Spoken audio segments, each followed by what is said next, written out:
Welcome back to Grief Inspired. My name is McNulty, and today we are talking about finding acceptance in loss. Now, this video is a last video in a 5-part series of the 5 stages of grief. So we've talked about denial, anger, bargaining, depression, and here we are at acceptance.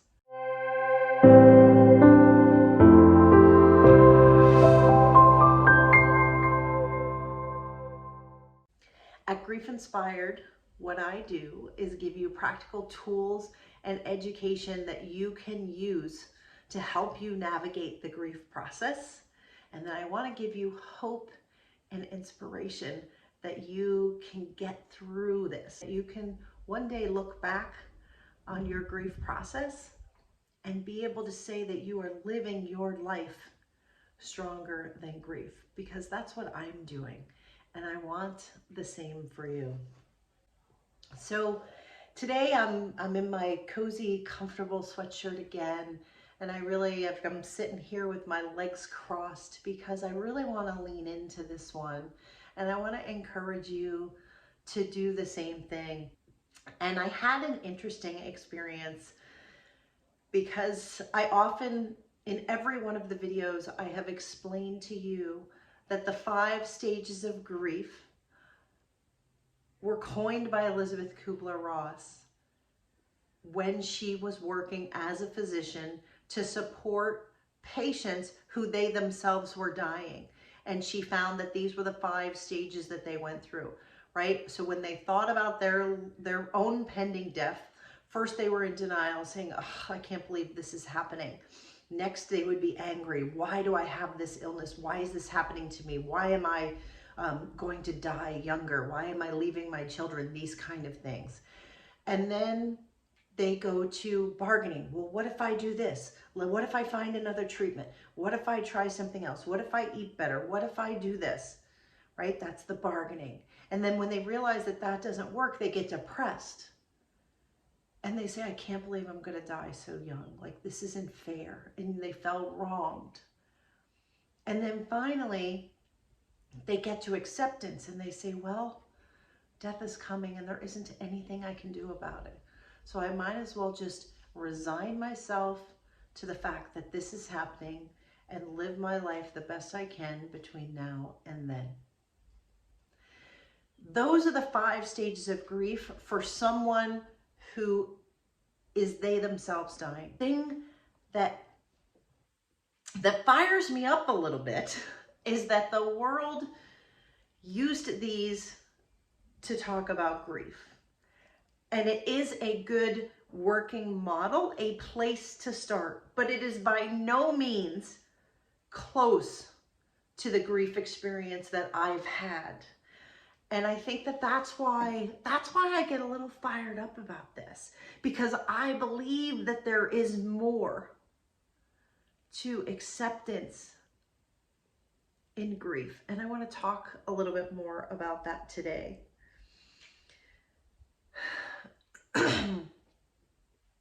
So often when people are talking about loss and the loss that they've experienced, and they'll come to me and I'll ask them, "What do you want? How do you want me to help you?" So many of my clients say, "Well, I just want to come to acceptance. I want to be able to accept the loss." And which is great, and it's fine.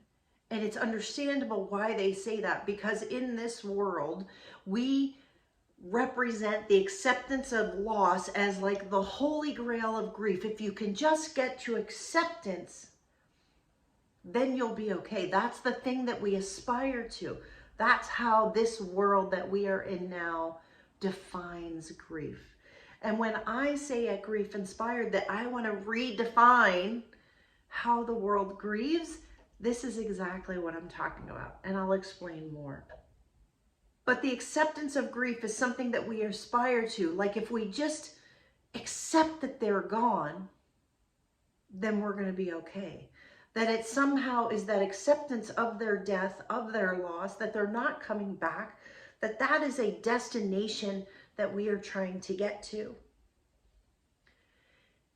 And for me, that was not where I wanted to stay. That's depressing.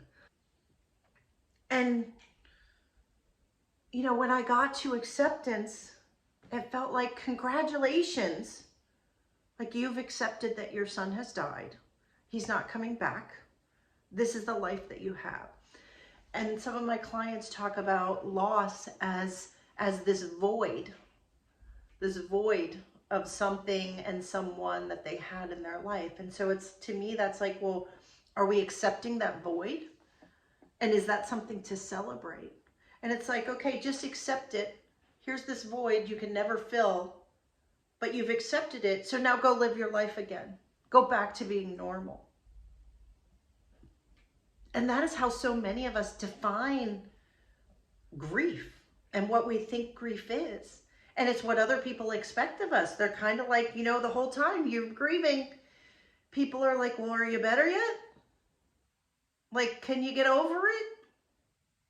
Like, because we really just, like, can we not talk about that yucky stuff anymore? Like, can you just be happy again? You know what I'm talking about, right? If you like what I'm saying here, I want to encourage you to subscribe to this channel, because there are more videos coming that you absolutely have to see. Because this is not where it ends. This is so not where it ends. And to think that that is the end of your grief and the end of your grief journey and all of the work that you've done, to me, from my vantage point, from where I am, as far out as I've come in my grief, it's ridiculous. Ludicrous is an even better word. Because there's so much more. There's so much more. And I think that's why I get so fired up about it. It's accepting that you had your life with them, that they have died, but that you are still here without them. That acceptance is giving up your life of the past and starting to look forward toward whatever future it is, for the life that you still have, the life that you have before you. So when do you know when you've reached acceptance? You know you've reached acceptance in the general sense when you stop wishing for things to go back the way they were, right? It's not that you're accepting the position that you're in, that you're saying, well, this is hunky-dory, this is great, I'm so glad I'm here. But it's saying, okay, this has happened. The loss has happened. I was angry about it. I'm not angry about it anymore. I know I can't do anything about it. It doesn't make a lot of sense to stay depressed about it. I'm accepting it. But it's also saying, this is where I'm at. And what do I do now? What's next for me? Given the fact that I denied it, that I was angry, that I did a lot of bargaining, that I was depressed for as long as I was depressed, and now I've decided that I don't want to be depressed anymore, and I've accepted that this is my reality. For me, acceptance is saying, okay, well, what's next? What do I do now? And I work so hard to try to get all of you. That's where I want you to get. Because for me, that's where the fun part starts. When you get past all of the pain and the angst and the frustration, and you start saying, now I get to live, and my life means something for them. The life that I have now is a testament and a testimonial to who they've helped me become. Because when you reach acceptance, you have come a long way on the grief journey. We often think of it as, when we're talking about grief, we talk about the clouds, the dark clouds that kind of descend. And I often use the visual to say when the clouds are overhead and it's dark and it's dreary and you're in the pain of grief and all of it, and you know what I'm talking about, you have to remember that the sun is still shining behind the clouds. And when the clouds are there, it's hard to remember that, right? And you need people to remind you. But the clouds are still covering up the sunshine that is still there. And when those clouds start to part, and not only do you believe the sun is there, you can start seeing the sun, and maybe you smile once in a while, and maybe you can learn to laugh a little bit again. That's when you've come to acceptance. Because it's about moving forward. And I'm going to talk about my 3 pillars of grief and how that relates, but I want to jump back to the Kubler-Ross model for a minute, because this is why I get so fired up. Right? So what I read about the Kubler-Ross model is that acceptance was when someone felt at peace at the reality of their own death. And it was giving up the fight to keep on living. It's an ending. In the Kubler-Ross model, acceptance is getting closer to the ending. It's preparing for the ending. And for me, it's so not like that. Acceptance in my world, in the way I define grief and grieving, it's not about giving up the fight. It's about deciding to keep fighting, or maybe to start fighting for you, for your life, for what you want, for the people you still have in your life, for the memory of the person that you've lost, for the celebration of who they were and who they continue to be for you, the relationship that you've had, the relationship that you continue to have, and what can you turn that into?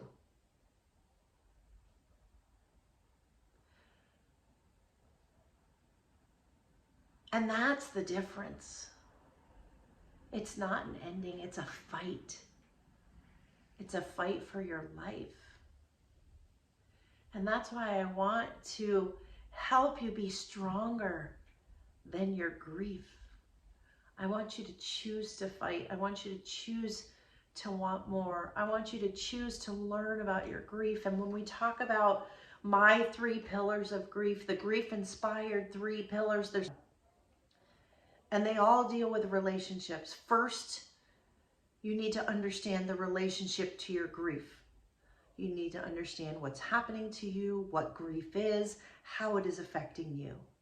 Secondly, you need to understand the relationship of your grief on your life.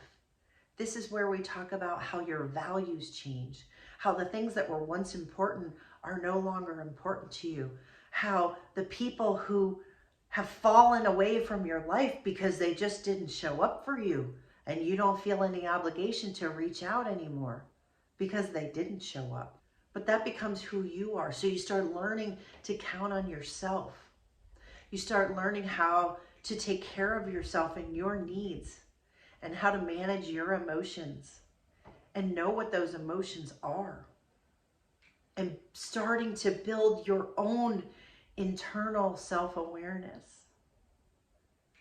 And then finally, the 3rd pillar of the GriefInspired pillars is to understand how your grief and your relation to yourself now shows up in the rest of the world, because now you are now in the world as a different person because your grief has changed you. Your perspective has shifted. You have become more self-aware. You have a wisdom and a knowledge that you otherwise would not have. And these are the things that I call the gifts of grief. And for people new to grief, that seems preposterous. But that is the reality. That is the reality. You know, and sometimes it's like the weight of grief can be so heavy, right? My tagline used to be, I bring light to the darkness of grief, because that's what I want to do for you. I've wanted to do that, just make it a little bit lighter so it wasn't so heavy. But now I've changed my tagline because I want you to be stronger than your grief. Because it's evolving for me as I talk to more of you, as I learn more about your experiences, how you're going through grief, how you've lost the people in your life and what it does to you and how it shows up for you. I know how it shows up for me, but it may show up for you differently. And I want to understand that too. But it can be like letting the weight and the heaviness of grief, letting it go, like dropping an anchor that you've been carrying for 1, 2, 3, 10 years. However long your grief process takes. I want you to know that you can drop that anchor and that you can begin to move freely in your life. And that's moving beyond acceptance. So acceptance for me has nothing to do with giving up the fight like it does in the Kubler-Ross model. It's not about an ending. It's not about giving up a fight. It's about a beginning. It's about a beginning of what's next for you. And how are you going to take the love that you have in your heart for the person that you've lost and turn it into something miraculous to show the rest of the world how special that is to you, how special they were to you, how much they impacted your life. It's about giving it away,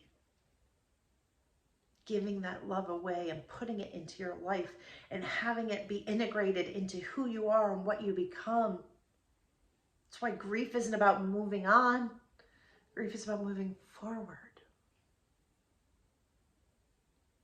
And that's what people who I call grief inspired, that's what that is. You are inspired by your grief to do more, be more, learn more about yourself, create something in the world, take the things that you now value, which may be different than before, and do something miraculous with them. It could be big, it could be small, it doesn't matter. But it's about giving it to someone else. Because the thing that I've learned in all of the years of grief and loss and going through my own struggle, and when you look up to the heavens, whether you believe in God or not, you know, and you have that come to Jesus moment where you have to say, why am I still here? You have to be able to answer that question. And I want you to answer that question for yourself. For me, in all of the study and all of the research, when I figured it out, it was connection. That my job, my reason for being, maybe the reason why I was created, if you want to go that far, depending on what your beliefs are. For me, I was created to talk to you this moment in this video. To be sitting here with my legs crossed, hoping that you understand the message that I'm communicating, so that I can connect to you, so that I can take my pain and my struggle and my heartache and my teachings and my study and my desire to want more and give that back to you, so that you can use that to help you.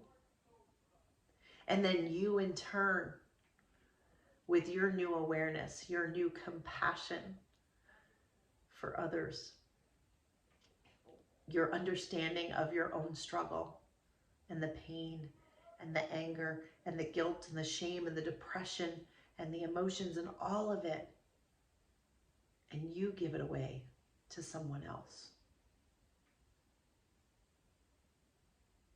To me, that's the meaning of all of it. It's why I do what I do. It's why I keep on living. It's what I want to teach my 9-year-old. It's about who we are within ourselves and how we show up in the world. And you damn well better be making a difference. And it's not about how much stuff you accumulate. It's about how many lives you touch. And how many people knew that you cared. And by how many people you let see your heart, even in the most vulnerable of times when you want to cry, like I do right now. I want to cry for the pain. I want to cry for the joy, for how much I've overcome, for how much I see all of you overcoming, wanting to fight the fight, and for the strength that lives within. That to me is acceptance in grief. And I would love to hear your comments, your thoughts, if you believe me, if you don't. If you think I'm crazy, that's fine too. Because it's how it shows up for you. And the fact that you are in the inquiry and that you've stayed with me this 23 minutes into this video and that you want to know more and you want to learn, that's what it's all about for me. That's what it's all about. So in the next video, I am going to introduce another model of grief that I did not know until I started researching and doing more. And I've started sharing it more because to me, I like it better. I like it better, and it can be additive. It doesn't have to replace the Kubler-Ross model at all. It can be additive, but it's called the teardrop model. So we're going to talk about that in the next video. Please like this video if it has helped you. Share it so that it can help someone else. I'll put these, I'll make sure they're all in a playlist. So if you want to share the playlist too, you can do that. But we together need to redefine how the world grieves. It'll make it easier on all of us. And isn't that what we all want? So take a big deep breath for yourself. Exhale. Give yourself the credit you deserve for getting to acceptance, for wanting acceptance, for learning about acceptance, and for keep on keeping on.